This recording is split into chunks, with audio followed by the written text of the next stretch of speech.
Hey there, observers! This is Taiwan Observer. And let's take a look at the news.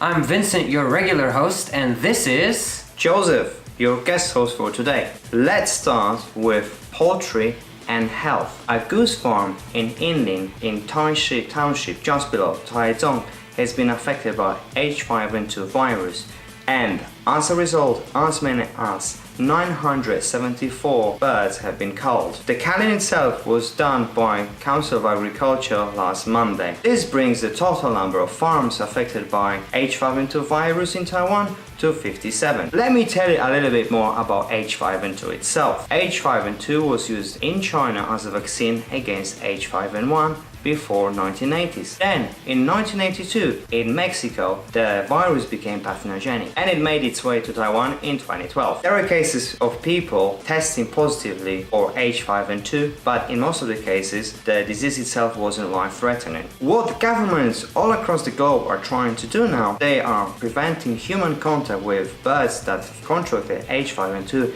in order to prevent H5N2 mutating further and affecting humans. What do you think? Do you think avian flu is going to mutate into something even more dangerous? Have you ever had an avian flu of some sort? Let us know. So, Taoyuan since 2016 has had a trial where they've stopped using left turn boxes in 17 major intersections around Taoyuan. Councilman Wang Haoyu has said that there was a decrease of about 30 to 40% in accidents on these intersections that no longer had the left turn box. When it comes down to it, maybe it's time to get rid of these left turn boxes after all. Do you think that these left turn boxes should be removed and replaced with direct left turning? I personally would like to see more direct left turning, and I think that traffic flow will have an improvement and that there'll be less accidents on the road. How about you? What do you think, Joseph? Well, me looking at other Southeast Asian countries, I think a system like that would benefit them in a big way. But in Taiwan,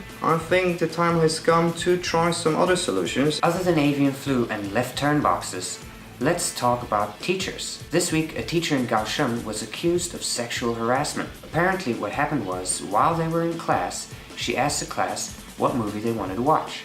Some of the kids jokingly replied that they wanted to watch porn.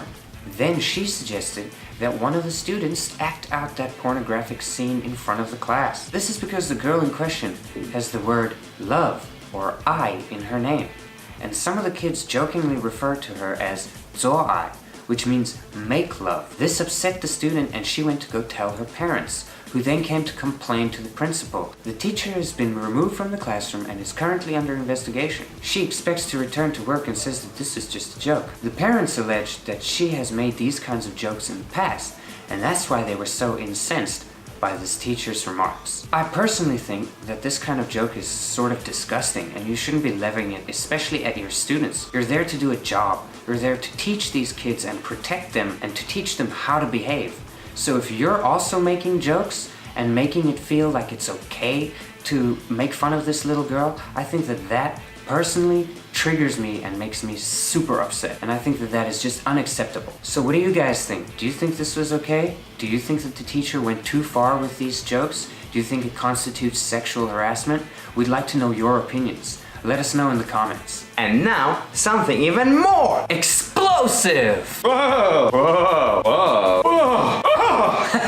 To those of you that live in Beitou or Danshui, April 1st might have come early this year. On March 31st, Taipei City Fire Department decided to carry out a volcanic drill. As a result, plenty of residents received a message telling them that there is some abnormal activity in Kaohsiung Volcano and they are advised to evacuate immediately. The message, however, was concluded by saying Taipei City Fire Department test. That didn't stop many netizens from expressing their fear online, sharing the message, and started a panic that spread through social media like wildfire. Their fears are totally understood given how much seismic activity we had in the last few months in Taiwan, including the deadly earthquake that struck Hualien in February. Also, a lot of Taipei residents are aware of many fault lines that go under the city. What do you guys think? Are you also afraid of seismic activities getting worse? Do you fear that a volcano may erupt somewhere around Taipei? I'd like to hear what you think. And now for the headlines. First up, HTC is giving their employees a 10% raise. This comes after Google bought their handset division and gave those employees a 30% raise. They said it was because they need to retain talent and they want to keep up the morale of the remaining employees.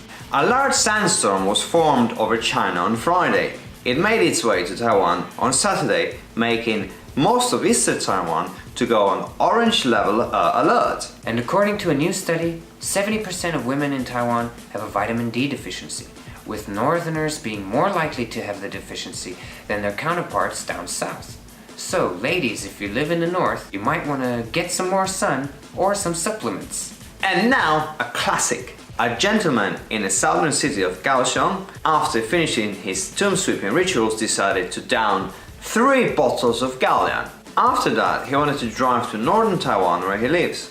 Fortunately, he didn't even make it into the freeway. And somehow, while trying to get into a convenience store, he rolled out of the vehicle and ended up lying under it. That made many passersby to think that he was a victim of a crime, where in fact he was the perpetrator. These were the headlines. As it is Sunday, the long weekend is over. This long weekend was brought to you by Children's Day and Tomb Sweeping Day. To those of you with children, I hope you had a lot of good fun last Wednesday when it was Children's Day.